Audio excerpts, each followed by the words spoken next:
Technology's great, but if it's not properly oriented to the business, it can be a real problem. What happens frequently is we think our businesses are doing great until they're not.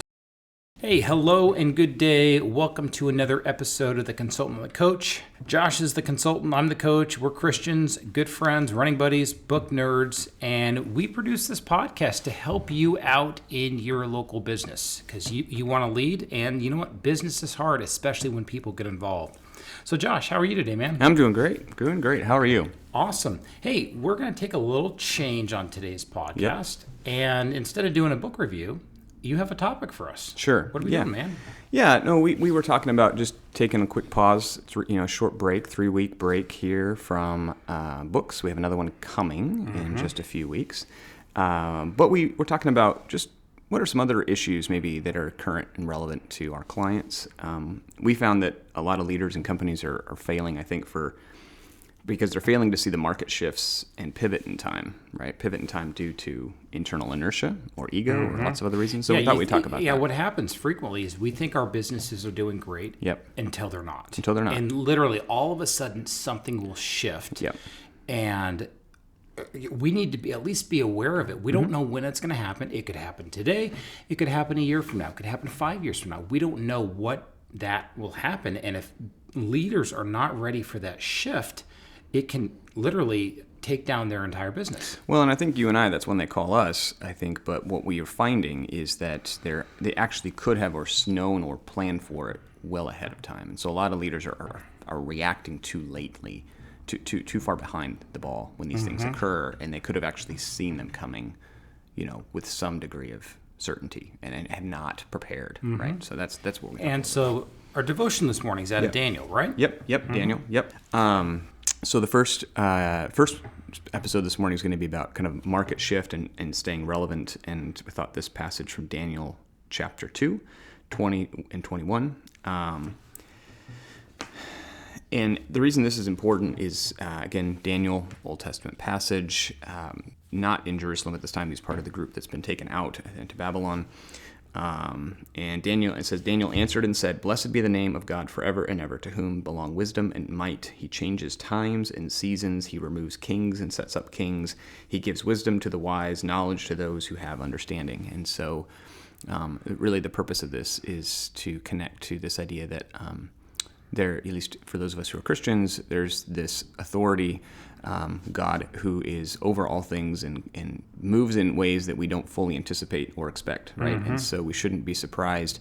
And I think the beginning of this wisdom is to seek, or beginning of understanding and how to prepare for these market shifts is to seek the wisdom of God, right? And to be prepared in the ways of spiritual preparation first. And as Daniel noted, things happen, right? We are not God, and we shouldn't be surprised when there are dramatic shifts in the world around us, right?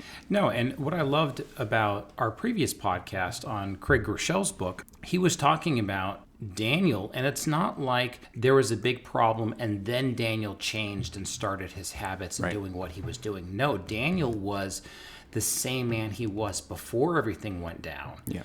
And then the market shift happened. The market shift for Daniel was the Babylonians, right? But he was ready for it because of what he had previously done. Yeah, and two actually, even personal examples I'll give around that is, I was at a group of parents we meet pretty regularly who are all adoptive families. We have adopted kids, and the parents were talking just about how they were struggling with some acute things. And so if you have any kids, but especially adopted kids, you're sort of prone to these very sort of big flare-ups of emotions and behavior and whatnot. And basically, what I was struck by listening to this was, and actually I think it was when we were reading the Craig Groeschel book, was, we shouldn't be surprised by these things. We should assume they're going to happen. And then you think about, what are all the things I can do today to prepare for that? In terms of my habits, the way I set myself up, and I think running is the same thing, right? Running, I learned myself, I started getting injured, right? And so now I don't train until I get injured and then change my training. I train by getting on the bike 3 days a week because I assume that if I don't, I'm going to get injured. And so it's this, I mean, and so it's this idea of, you don't get surprised by the disaster. You assume a disaster is going to come, and then you think about what are the daily things you can begin to do today differently in your business, right, to prepare for the market shifts, even if you don't know the specifics of the market shifts. Absolutely. Right. Because we do know there's going to be shifts. Right. And one of the things that we've laughed and almost cried about from the consulting side, from the coaching side is, as we're always working our sales funnel, you're hoping to garner new clients for consulting. Likewise, I did the same thing for coaching. But we laugh sometimes because, we have those clients that they're just on the verge of signing an SOW or jumping on with us, and we're waiting and we're like, hey, this would be perfect. You're at a great time. And it almost always, they wait like an extra 3 to 6 months longer than they should have. And so things get a little bit worse, and we'll take on clients whenever they want to. If you're in a crisis, we'll take you on at any time. However, it would have been to your benefit and to your benefit, our benefit. When things are worse, we get to work a little bit longer. But had we had them earlier, we might have been able to prevent or help you prevent some of the chaos on the backside. Right.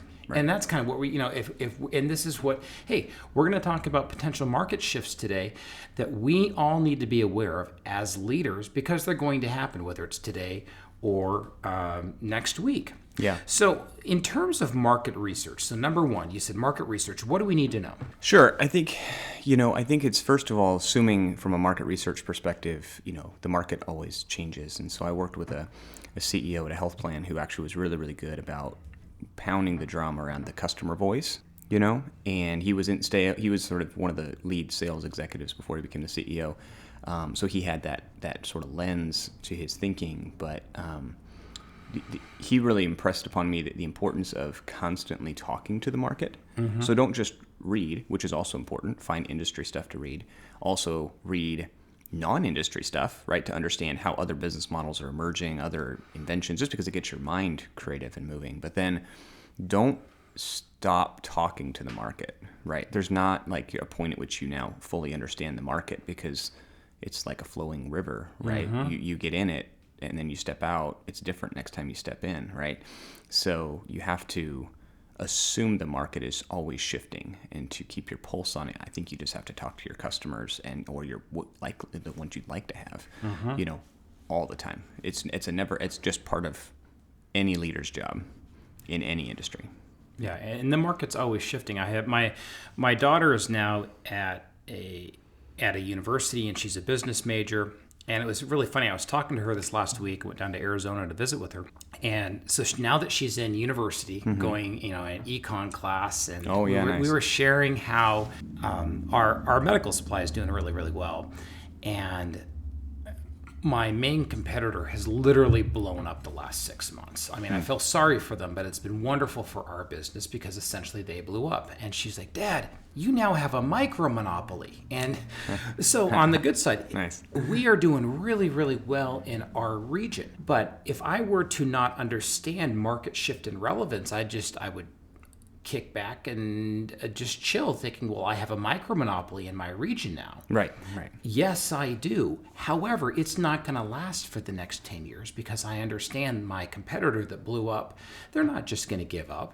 It's a large national company. They're going to regroup, and they're going to come back really, really hard. So if I'm smart, which I'd like to think I am, because I have you as a really good friend, I'm going to be ready for I think you're smarter than I am a good friend. When they make their next offensive, I will hopefully be ready to fend them off. Right. And and a lot of it is understanding how is the market going to shift based on each specific season. And I think that, even tying back to our scripture for today, and the problem some leaders have, is you're exhibiting sort of this nice balanced view of ambition. You want to own the market, excited, you're doing really well, but then you also have the humility to recognize that, this is a season.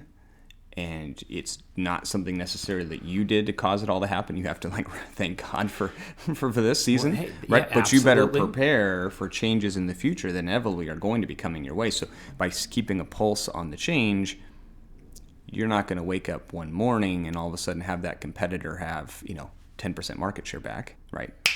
you're going to Exactly. see it coming, right? So if you have your finger on the pulse. So in consulting, especially and in business, we're always hearing you've got to be customer centric, But really, what in the world does that mean? Help me. What does it mean to be customer centric? Sure. I mean, I think, well, it depends. I think it depends a little bit, but I think at a core, it's having a relationship with your customer in terms of understanding the types of people, to what we call big word we use is persona, right? Understanding your target persona. Like if you had an ideal profile of someone, right, who you were wanting to serve, and it's usually, you can go so far as to pick maybe an age bracket, right? You can go so far as to pick. Hey, do you mind if I talk about our persona for this podcast? Go for it. If everyone is welcome to obviously listen to our podcast, but we sort of talk to a specific and so persona. I'll just let you know what Josh and I's ideal persona is for our podcast. It's men between the ages of 35 and 50 who are also Christians. And that is our main area of this podcast. So this is who we're talking to. Now, I do know there are a lot of women that listen to the podcast. There are people who are not Christian, but that is the main persona that we talk to because that is who we feel called to. But at the same time, will areas of our podcast help them as well too? Absolutely. Well, and the research says by being very targeted, you actually do a better job of meeting the needs of a broader set of people too. And so the nice thing is when you do get very narrow, in fact, there was a client I worked with a while back in primary care who had actually gone so far as to give the patient persona they were targeting a name. I don't remember the name off the top of my head. It might have been Sally or Jane or something like that, but Sarah. Actually, I think it was Sarah. And they went so far as to give Sarah an entire life, right? Sarah was, I'm making this up a little bit, but Sarah was 33 years old. She lived in this suburb of the city they were in. I think it was Portland. She had 2 kids. She was married. This was her job. I mean, they went really far down this path of her persona, right? Because the idea was everything they did, they had to make sure Sarah wanted it. And if Sarah they wanted it, they wouldn't do it. And that was everything they did. And they were very successful because they were very targeted about the persona they were serving. And that persona then drove every conversation internally, every decision, every plan. And what happens with leaders is if we don't have that specific avatar or persona that we are talking to, what happens is we are not as focused in our message. Right. So for example, just like this podcast, I say our clientele or our persona is a male between the ages of 35 and 50. Now, my other company I lead is a home healthcare store, oxygen, hospital beds, you name it. My ideal persona is a woman ages 50 to 65.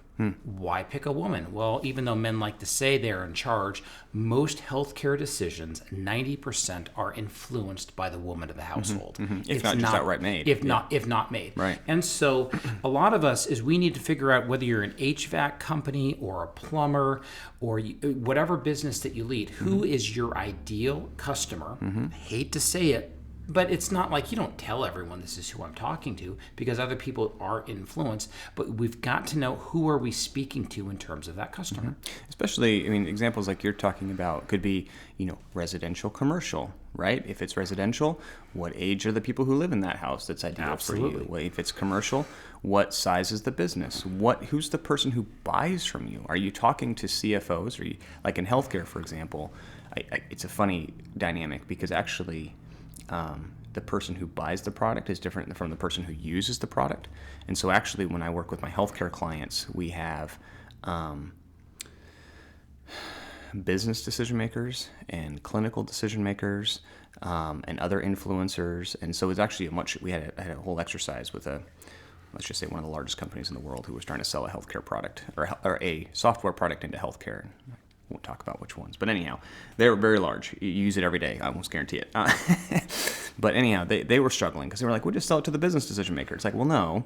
In healthcare, it's actually a very complex purchasing set where you got to have someone who uses it, and then you got these other people who influence it, and then you have a CEO who has an influence, and you have a board, and you got a nurse, and you got a CFO, and you got like this whole set of people because they make a decision by committee. And in those situations, you have to be very careful about how you think about the ecosystem you sell into. It's not just a persona. So coming back to shifting markets, because even if we think we know what we're doing, markets are always shifting.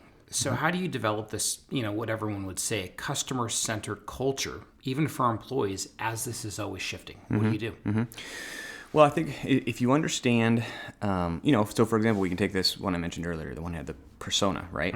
So the culture was built around talking about that persona in all their meetings, right? Because they had this very detailed understanding of their Sarah, and so they would talk about her in every single meeting, right? Again, this is a made-up person. This isn't a real person.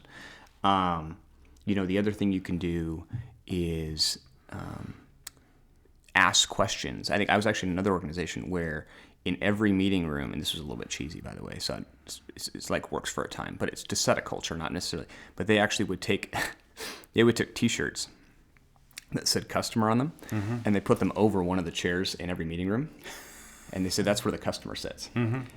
There was no customer, right? So either everyone knew the customer was quote unquote in the room and it was an empty chair, or if someone felt compelled that they had the customer's view that they wanted to speak from, they could go sit in that chair and speak from the customer's viewpoint. That's absolutely so right. There's a bunch of ways you can add the the customer to the meetings. You add the customers to the agenda. You add the customers to the thought process. You add the customers. So it's you infuse that whatever your persona is into the operations and the heartbeat of your business, such that everyone knows, right? And if everyone doesn't know, that's the first thing, you got to educate them.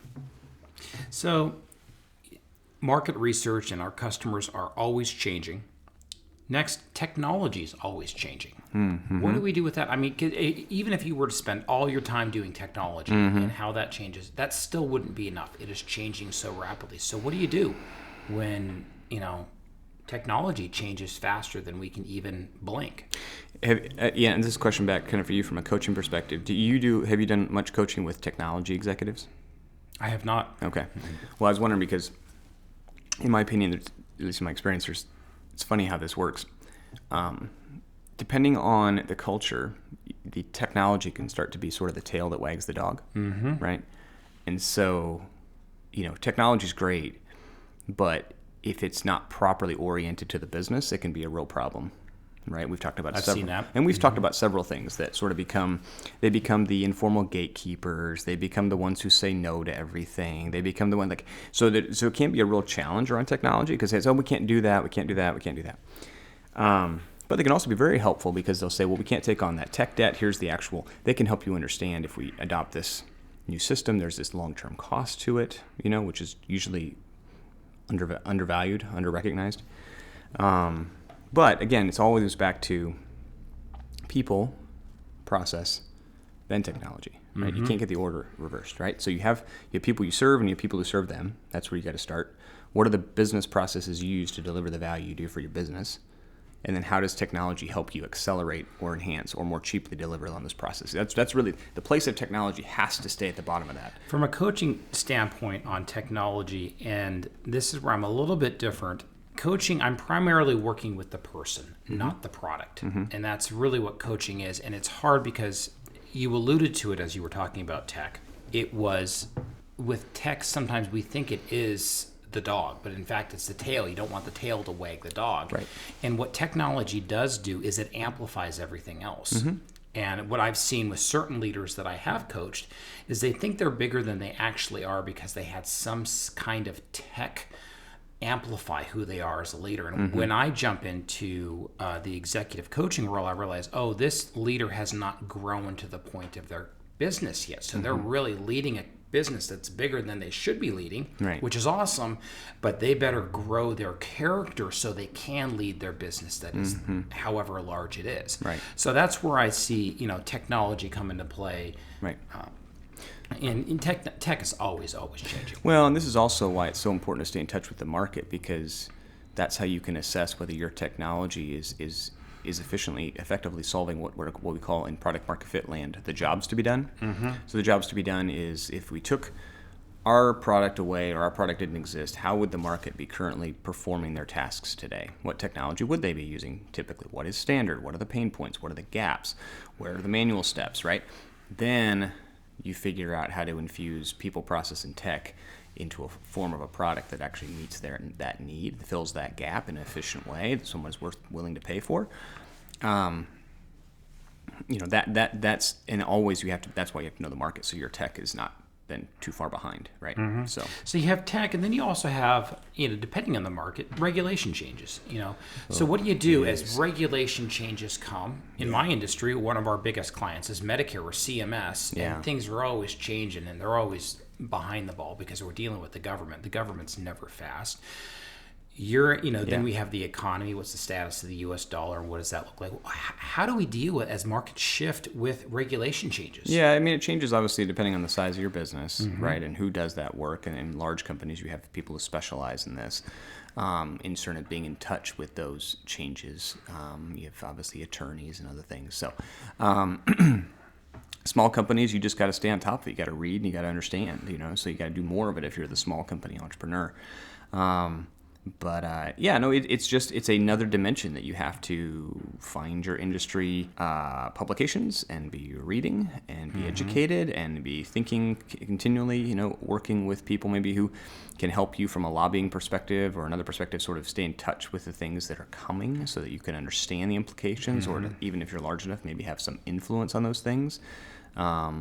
If you have, such a business that you could have a relationship, for example, with a local, representative or senator or something like that, So, I mean, it's another dimension that you have to stay on top of. You shouldn't be surprised by a major regulatory change. They take so long. You should see it coming, right? And I'm now almost 2 decades into my field. What I've even noticed is as regulation changes go, even if they've been passed by a local government, I'm like, there's still only a 50% chance this is going to be implemented. Right. Because I've seen so many things implemented in our field, and then I swear the day before, or even a month after, like, oh, no, we realize that's a really bad idea. We're going back to how it used to be. So I almost have like 2 certifications. What happens here? What's likely? And you have to have a game plan. It's just like in football. You're like, okay, this is how we're going to start. But if not, we're going to have to make adjustments at halftime. Right.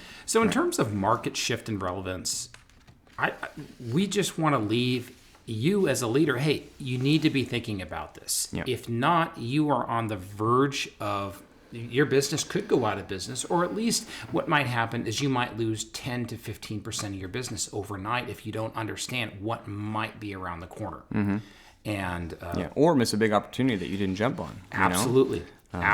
So, well, good. Well, hey, in the meantime, like each one of these issues, Josh and I, we could have talked for probably 15 to 20 minutes on every single one.